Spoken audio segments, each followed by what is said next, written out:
সঠিকভাবে যাকাত আদায় হলে সব মানুষ স্বাবলম্বী হবে, বললেন জামাতের আমির।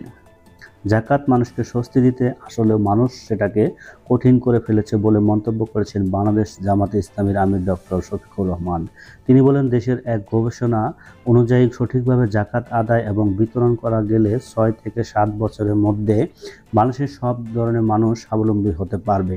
কিন্তু স্বাধীনতার পর 56 বছর চলে গেছে, এখনও দেশের মানুষ স্বাবলম্বী হতে পারেনি। বৃহস্পতিবার রাজধানীর মিন্টু রোডের শহীদ আবু সাইদ ইন্টারন্যাশনাল কনভেনশন সেন্টারে ন্যাশনাল ডক্টরস ফোরাম এনডিএফ আয়োজিত ইফতার মাহফিলে প্রধান অতিথির বক্তব্যে তিনি এসব কথা বলেন। এনডিএফ এর জেনারেল সেক্রেটারি অধ্যাপক ডক্টর মাহমুদ হোসেনের সঞ্চালনায় ইফতার মাহফিলে সভাপতিত্ব করেন সংগঠনের সভাপতি অধ্যাপক ডক্টর মোহাম্মদ নজরুল ইসলাম। জামাতের আমির বলেন, আমরা এমনভাবে যাকাত আদায় করব যাতে মানুষের অবস্থার পরিবর্তন হয়। যাকাতের সঠিক ব্যবহার না থাকায় সমাজের কিছু লোক সব কিছু থেকে একেবারে ধনী হয়ে যাচ্ছে, উল্টো দিকে কেউ একেবারে নিঃস্ব হয়ে যাচ্ছে। মাঝে কিছু মানুষ থেকে যাচ্ছে যারা তাদের কষ্টের কথাও কাউকে বলতে পারে না।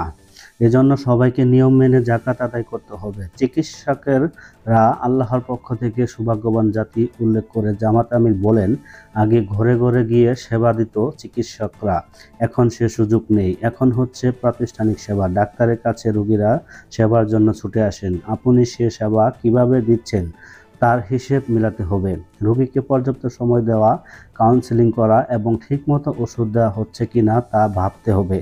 ওষুধ লেখার সময় আপনার হাত কোনো বিশেষ কোম্পানির দিকে চলে গেছে কিনা সেটাও জানতে হবে। পরীক্ষা লেখার সময় অবৈধ কোনো কিছু আপনাকে প্রভাবিত করছে কিনা এসব কিছুর হিসাবও আপনাকে মেলাতে হবে। আপনি রোজাদার, আপনি সারাদিন রোজা রেখেছেন, কিন্তু আপনার এই হিসেব মেলাবেন না, সেই রোজা ফেরেশতা আপনার মুখের উপর ছুঁড়ে মারবে। তারা বলবে, এই রোজা নিয়ে আল্লাহর কাছে যেতে পারবেন না।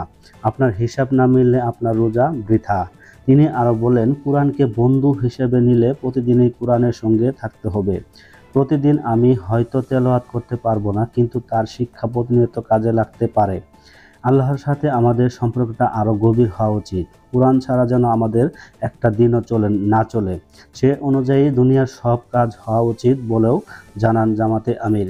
অনুষ্ঠানে বিশেষ অতিথি হিসেবে উপস্থিতির বক্তব্য রাখেন বাংলাদেশ জামাতে ইসলামীর নায়েবে আমির ও সাবেক এমপি ডাক্তার সৈয়দ আবদুল্লাহ মোহাম্মদ তাহের। এছাড়া অন্যান্যদের মধ্যে উপস্থিত ছিলেন এনডিএফ এর সিনিয়র সহ-সভাপতি ডাক্তার এ.কে.এম. ওয়ালিউল্লাহ, অধ্যাপক doctor Aminul Haq Khan, NDF Bangabandhu Sheikh Mujib medical বিশ্ববিদ্যালয়ের বিএসএমএমইউ শাখা সভাপতি ডাক্তার আতিয়ার রহমান, এনডিএফ এর joint secretary doctor Mohammad Jahangir, doctor Shahadat Hossain এবং ডাক্তার রুহুল কুদ্দুস বিপ্লব, এনডিএফ ঢাকা মহানগর উত্তরের সভাপতি ডাক্তার এস.এম. খালিদুজ্জামান, দক্ষিণের সভাপতি ডাক্তার এম.জি. ফারুক হোসেন প্রমুখ।